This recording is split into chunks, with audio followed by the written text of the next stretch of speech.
June 1 से June 21, these 21 days can either become the reason you finally crack re-NEET or the reason you spend the next year regretting wasted time.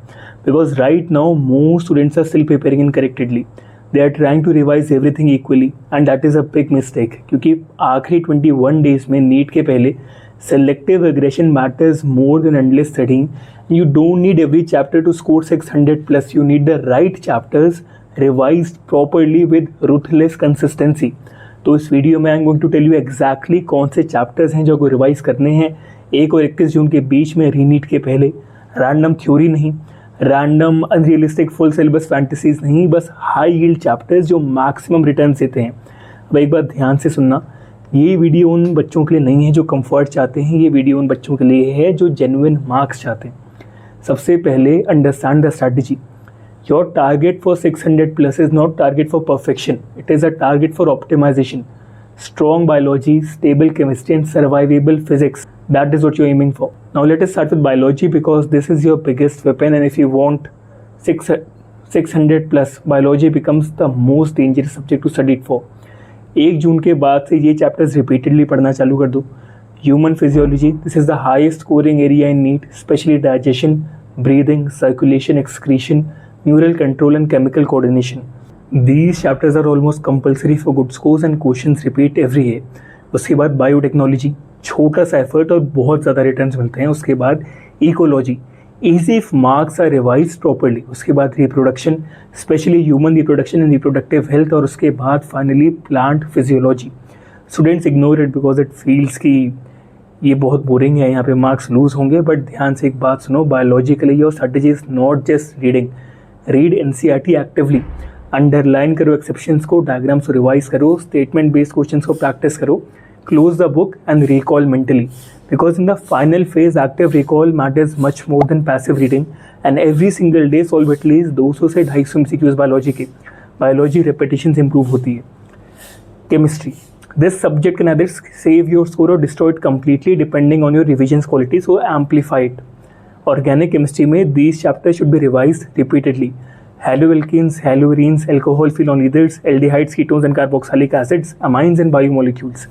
ये chapters जो हैं connect heavily with each other. Reaction flow पे focus करो, memorization पे नहीं.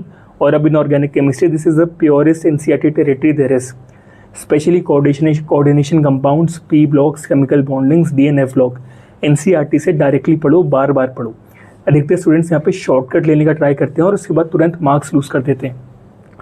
Physical chemistry पे focus करो इन चैप्टर्स पर. Electrochemistry, chemical kinetics, solutions and thermodynamics, these are formula based and highly scoring if revised correctly. अब physics, this is where most students emotionally collapse. So let me make this simple for you. You are not trying to become physics genius in 21 days. You are trying to maximize your marks smartly. So focus on the chapters that repeatedly give direct scoring opportunities. Modern physics, this is the chapter that is non-negotiable. Then current electricity, electrostatics, ray optics, semiconductors, magnetism and EMI, units and dimensions, and these chapters alone can massively stabilize your physics score. And here is the biggest mistake most students make in physics during the final days. बहुत ज़्यादा theory पढ़ेंगे, बहुत कम solving करेंगे. Physics questions के through ही improve होती है, lectures देखने से इंप्रूव नहीं होगी. तो फॉर्मूलाज को रिवाइज करो क्विकली और तुरंत MCQs हो जाओ, क्वेश्चंस को सॉल्व करो. Previous questions are your cheat code because NEET repeats patterns constantly. Now let us talk about the actual 21 day structure. 1 जून से 7 जून तक this is your high yield revision phase.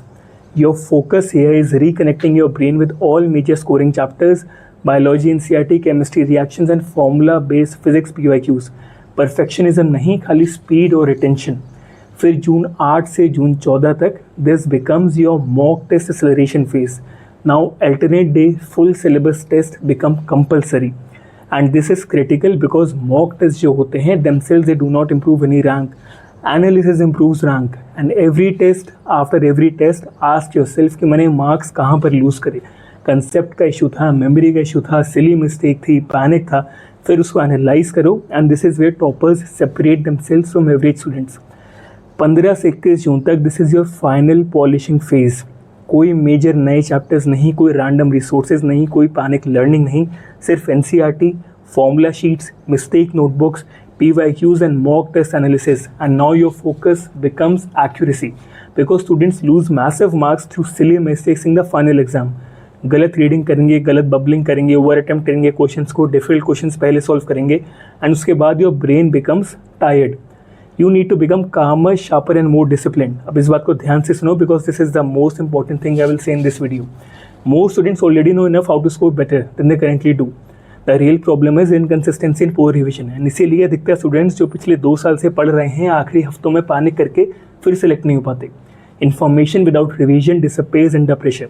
तो 1 जून से stop obsessing over completing everything, obsess over remembering what actually matters.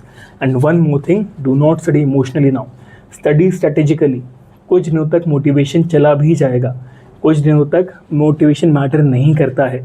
Some mock tests will go badly, does not matter. What matters is whether you keep executing daily or not, because these final 21 days in the re-NEET can genuinely change your future if you stay disciplined while everyone else becomes emotional.